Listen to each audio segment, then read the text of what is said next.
Alors, présentation d'un kayak sit and top de chez Galaxy Kayak.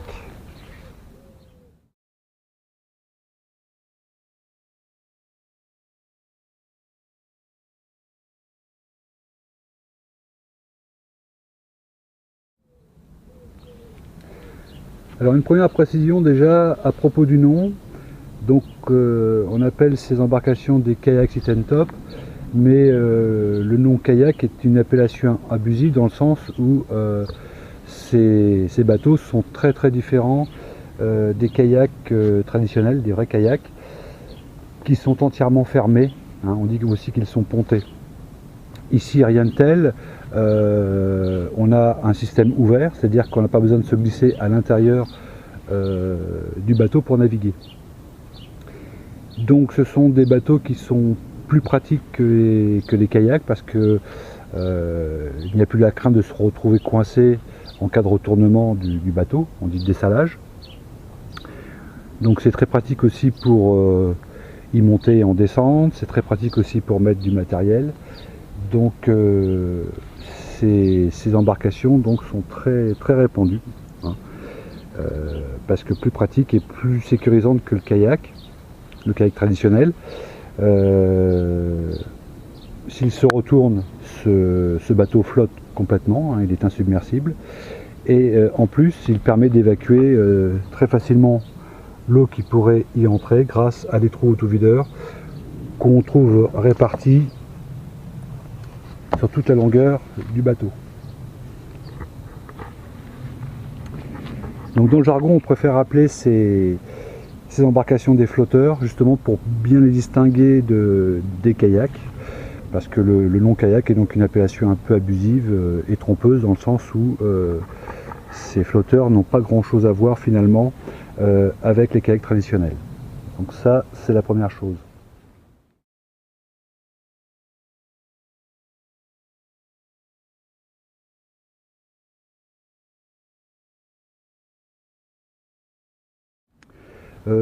Seconde chose aussi, au niveau des flotteurs, on pourrait distinguer deux grandes familles dans les flotteurs. Donc je dirais les flotteurs pour le tourisme, hein, réservés au tourisme, et les flotteurs comme celui-ci qui sont axés sur la pêche. Donc la pêche, éventuellement la randonnée ou la chasse sous-marine, parce que ça convient très bien à ces deux activités également. Alors, quelle est la différence entre les flotteurs pour tourisme et les flotteurs de pêche comme celui-ci? Donc généralement les flotteurs pour le tourisme, ce sont des, comment dirais-je, des flotteurs où le poste ici de pilotage en voie s'étend sur toute la longueur du kayak. Donc on n'a pas de coffre, ni à l'avant, ni central, etc. Ce sont généralement, en fonction de leur longueur, des 2, voire 3 ou 4 places, notamment l'Océan Quattro de chez RTM permet de naviguer avec 2 adultes et 2 enfants.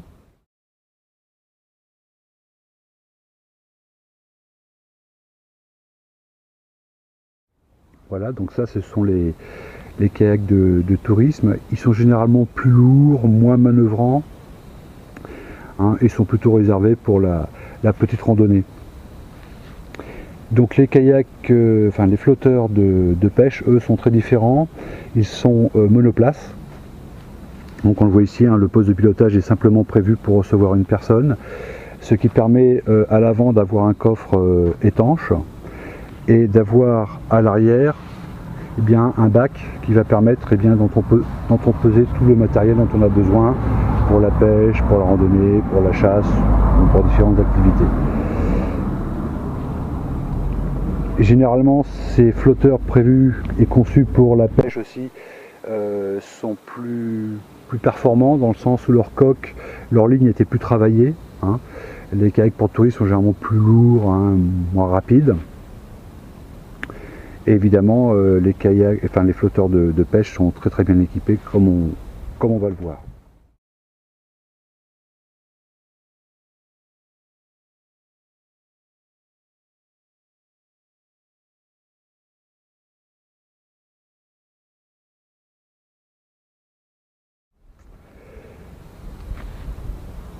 Troisième précision, donc on va vous donner donc les caractéristiques techniques de ce flotteur de pêche. Donc tous les flotteurs de pêche sont à peu près, plus ou moins, il y a des petites différences, évidemment des nuances, mais ils sont équipés à peu près de la même façon.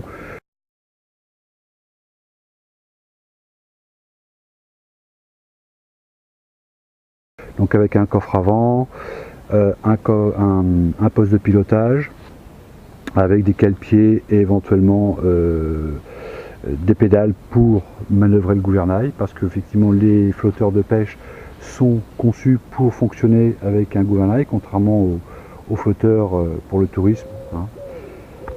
Donc le gouvernail est une aide précieuse pour la navigation, c'est pas totalement indispensable, mais c'est très utile. Alors les caractéristiques techniques de ce flotteur, donc c'est une longueur de 4,09 m, pour une largeur la plus grande de 78 cm et une hauteur de 30 cm. Alors le constructeur annonce un poids de 29 kg, mais là c'est un procédé un peu malhonnête dans le sens où bon, les constructeurs savent très bien que le poids de leur embarcation est un critère déterminant au moment de l'achat. Donc tous les constructeurs essayent de tirer vers le bas cette valeur.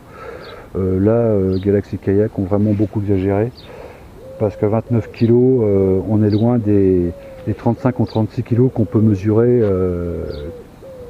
avec le kayak tel qu'on l'utilise, tel qu'on le voit là, avec son accastillage, son gouvernail, ses poignées. Donc ils ont dû obtenir, à mon avis, ces 29 kg au moment où le flotteur sort du moule, c'est-à-dire sans aucun équipement, pas de poignée, pas de ligne de vie, rien, parce que je vois pas trop comment on peut atteindre cette valeur de 29 kg. Encore il y aurait 1 ou 2 kg d'écart, on pourrait se dire bon, mais là 29 kg, ils ont vraiment été très forts et c'est une belle arnaque. Hein. Donc ce bateau-là ne comptait pas sur 29 kg. Quand on est amené à mettre son kayak sur le toit de sa voiture, sur une remorque ou dans son garage, c'est pas 29 kg qu'on manipule, c'est bien 36 kg. Voilà, alors évidemment ces flotteurs de pêche généralement sont homologués mer, c'est l'intérêt, hein, c'est de pouvoir aller pêcher un peu au large, entre autres. Bon, moi c'est pour la chasse, donc ça revient un petit peu au même. C'est intéressant de pouvoir s'éloigner de la bande des 300 mètres, parce que quand on a une embarcation qui n'est pas homologuée mer, on est obligé de rester dans la bande des 300 mètres à partir du rivage. Ici donc on a un flotteur qui est homologué mer division 245, c'est-à-dire qu'on peut naviguer jusqu'à un maximum de 6000 des côtes. Bon, on ne reviendra pas ici sur tout l'équipement de sécurité qui est nécessaire, parce que si on peut naviguer jusqu'à 6000 des côtes, bon, d'abord dans un premier temps jusqu'à 2000 et ensuite de 2000 à 6000, eh bien il faut un équipement de sécurité, hein, enfin des équipements de sécurité qu'il faut avoir dans le flotteur. Donc ça c'est traité à part, donc sur le lien du forum que vous aurez avec la vidéo, vous pourrez jeter un œil si vous voulez, mais on peut trouver aussi les renseignements sur internet. Et enfin pour terminer, le prix, c'est quand même intéressant. Donc ce flotteur est vendu chez Galaxy Kayak pour 800 €, donc avec tout l'équipement dont on va présenter là, parce que là effectivement il y a eu des modifications, des ajouts qu'on présentera dans un second temps. Donc il est vendu pour 800 €, donc avec son gouvernail, ses poignées latérales, son siège, sa pagaie. Attention, ça ce n'est pas toujours fourni à l'achat. Donc 800 € entièrement équipé. Il ne reste plus qu'à rajouter l'équipement de sécurité évidemment. Donc c'est un des prix les plus intéressants au niveau de ce type d'embarcation.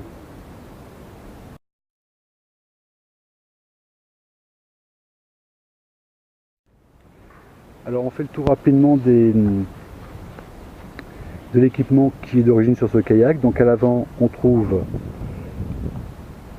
le bouchon de vidange, une poignée de portage, bon ces deux pièces là n'y sont pas, on trouve le capot du coffre avant.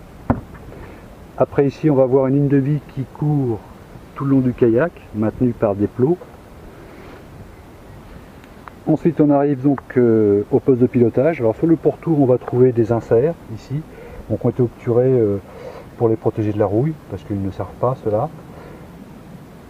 Donc des inserts, on en a, ils sont par paire, donc 2 à bâbord, 2 à tribord, et on en a 2 ici qui ont été réquisitionnés pour la base de la voile.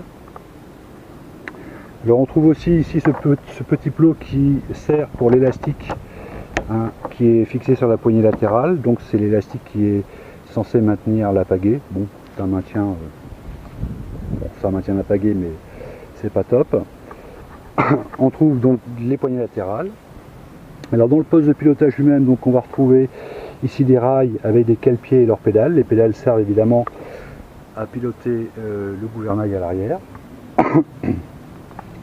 Alors il y a des rails évidemment parce que les cale-pieds et les pédales sont réglables en longueur. Là donc ici on voit partir la commande qui s'en va jusqu'au gouvernail. Donc dans ce poste de pilotage on va trouver 2 coffres, généralement on n'en trouve qu'un. Donc ici chez Galactic Kayak ils ont fait 2 coffres en fait, donc ce qu'on appelle le coffre long, voilà, qui permet de ranger du matériel, et un petit coffre court qui peut également recevoir du matériel mais qui est prévu en fait pour la pêche au vif. Donc on a un bouchon autovideur au fond, donc on peut remplir ce petit coffre d'eau pour la pêche au vif, et au-dessus on a une petite boîte à l'eau. On trouve également sur le côté des petits filets vide-poche en silicone, c'est bien pratique pour le petit matériel. Donc dans ce poste de pilotage on trouve évidemment les 4 trous autovideurs typiques et caractéristiques des flotteurs. Alors sur le côté ici on a le plot de pivot du Safran. Ensuite à tribord et à bâbord on trouve un porte-canne. Ici on a 2 taquets d'amarrage qui sont fournis d'origine, et là 3 starports. Donc ça, je ne parle pas de la pièce dessous qui n'existe pas d'origine. Donc ces starports sont destinés à être placés soit à bâbord, soit à tribord, soit au niveau de la base de la voile. Alors ces starports tout simplement sont des supports pour recevoir différents matériels compatibles. Alors ça peut être un porte-canne, un porte-fanion, etc. Donc ils ont tous la même forme en étoile. Donc ils viennent se positionner dans l'orifice et ils sont bloqués, sécurisés avec la petite targette. C'est très pratique. Ensuite on arrive au bac arrière. Donc le bac arrière qui est muni de ces 6 anneaux en D qui permettent d'une part de maintenir le sang de noir qui est d'origine, et d'autre part de sécuriser, grâce à des petites cordelettes comme on voit ici, de sécuriser tout le matériel qu'on peut mettre donc sur le flotteur en cas de dessalage. On trouve à l'arrière une poignée de portage. Il y en avait une seconde ici comme celle de l'avant, mais je trouve qu'elle faisait un peu double emploi, donc il n'y a plus que la principale. Et enfin donc on trouve tout à l'arrière le gouvernail avec son safran. Donc voilà pour les pièces d'origine. Donc on rappelle que le siège et la pagaie en faisaient partie.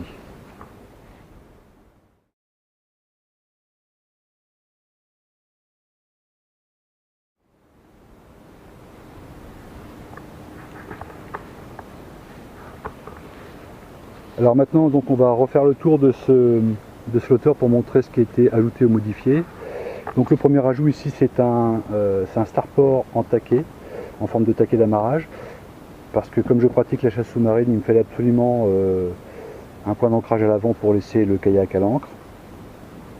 Cette pièce là donc c'est un Y, c'est un support de mât pour la voile, donc qui a été rajouté également. Ici il y a un sando qui a été également ajouté, donc ça permet de fixer du matériel sur le capot avant.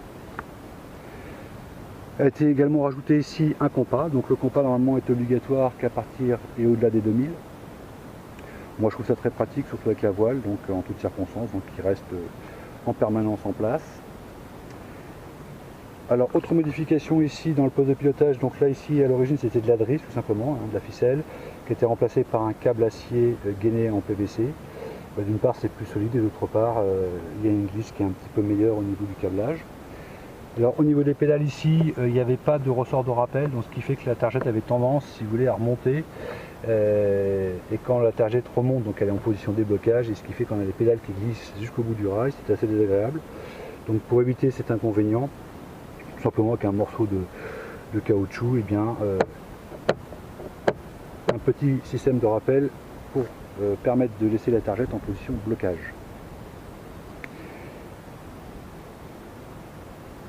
Alors là, les supports de dérive évidemment ne sont pas d'origine, elles sont fournies avec le kit de voile. Donc pour l'instant on laisse de côté parce que c'est en rapport avec la voile. Alors autre amélioration faite sur ce flotteur, donc ici le plot de commande de Safran. Bon, on avait à l'origine une pièce très petite, un peu comme les plots ici qui tiennent à la ligne de vie, ce qui fait que l'élastique ici coulissait très mal. Et la commande du Safran était un peu dure. Donc là la pièce était entièrement refaite en polyéthylène haute densité avec une gorge, ce qui permet donc à l'élastique de bien mieux coulisser, et la commande du Safran s'avère bien plus pratique et bien plus facile. Alors ensuite à l'arrière, un ajout important, c'est cette barre ici, donc qui utilise le moulage qui est originellement prévu pour la barre de support du moteur électrique. Donc comme j'utilise pas le moteur électrique, donc j'ai réutilisé ce moulage pour y placer une barre qui me permet de mettre les différents starports que je n'utilise pas ni à tribord ni à bâbord parce qu'ils me gênent quand je monte et je descends du kayak pour la chasse. Donc en plus j'en ai profité pour ajouter des anneaux ondés, toujours pratique pour sécuriser le matériel. Alors a été rajouté donc dans le bac arrière un filet, bon, pour bien retenir le matériel, même s'il est sécurisé. Ça évite que ça parte un peu dans tous les sens quand on se retourne. Un tendeur supplémentaire, ici une petite pièce qui sert à recevoir le fanion de chasse, qui est obligatoire, le fanion rouge avec la croix de Saint-André. À l'arrière, eh bien, on va trouver le numéro d'immatriculation, donc donné par les affaires maritimes. Bon, cette inscription est totalement gratuite et nécessaire si normalement on dépasse les 2000. Donc voilà, je l'ai faite, et au moment de l'inscription, on peut choisir aussi un nom pour son bateau, mais ce nom n'est pas obligatoire sur les embarcations propulsées à l'énergie humaine. C'est-à-dire que sur les flotteurs et kayaks, on n'a pas besoin de mettre le nom qu'on a choisi au moment de l'inscription. Bon là il est quand même là pour le fun, mais voilà, ce n'est pas une obligation.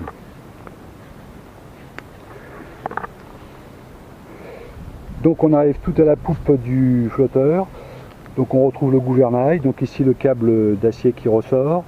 Et ici un petit ajout également, il n'y en avait pas d'origine, la drisse était directement attachée à ce support en métallique. Donc ici on a mis une goupille pour éviter justement, pour permettre un meilleur pivot puis éviter l'usure de la drisse. Voilà.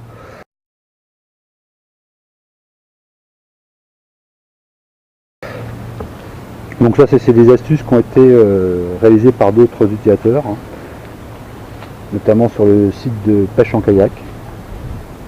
Donc ça je crois que c'est une astuce de Chris37, voilà, très utile. Donc voilà pour les pièces qui ont été rajoutées. Alors si un dernier ajout qui est très pratique que j'avais oublié, c'était les supports de pagaie et pour moi d'arbalète.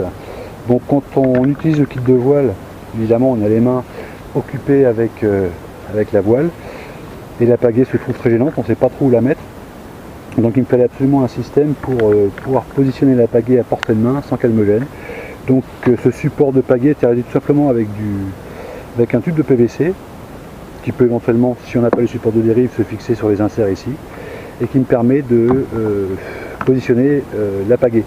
Alors l'ouverture du tube était un peu étroite volontairement, de manière à rentrer à force le manche de la pagaie pour la clipser, ce qui fait qu'une fois qu'elle est rentrée, elle est bien maintenue sans aucun problème, et c'est très pratique. J'ai déjà utilisé plusieurs sorties avec la voile et c'est vraiment impeccable. Pareil, donc ce support de pagaie peut servir aussi, puisque le diamètre des fusils correspond, le diamètre du tube correspond au diamètre de la pagaie, donc ça me sert également sur l'autre côté pour y fixer un fusil de chasse.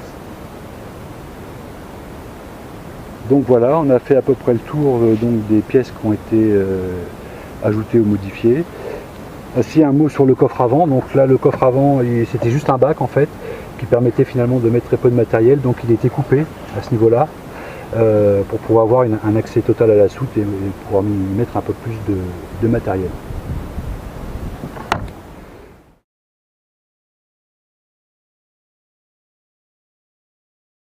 C'est un kit optionnel, évidemment, il n'est pas fourni d'origine. Sa valeur est à peu près de 550 €, donc il comprend la voile, les boots, les supports de dérive ici et les dérives qu'on ne voit pas. Bon, c'est très pratique, ça marche très bien. Bon, on va pas s'attarder sur le kit de voile qui est traité dans une autre vidéo.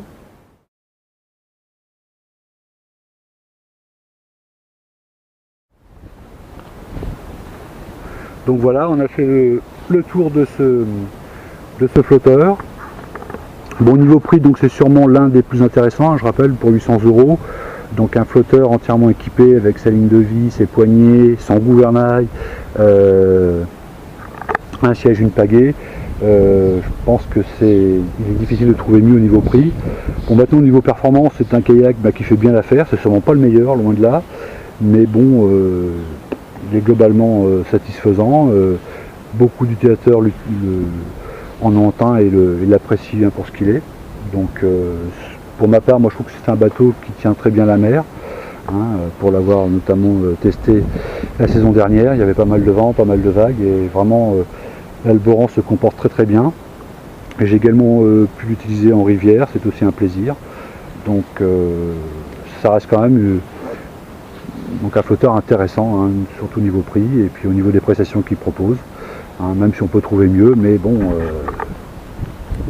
moyennant finance évidemment. Donc voilà pour ce flotteur, donc l'Alboran version 5 de 2017 de chez Galaxy Kayak. Donc c'est un flotteur qui vaut vraiment le coup, donc n'hésitez pas, c'est vraiment un bon bateau.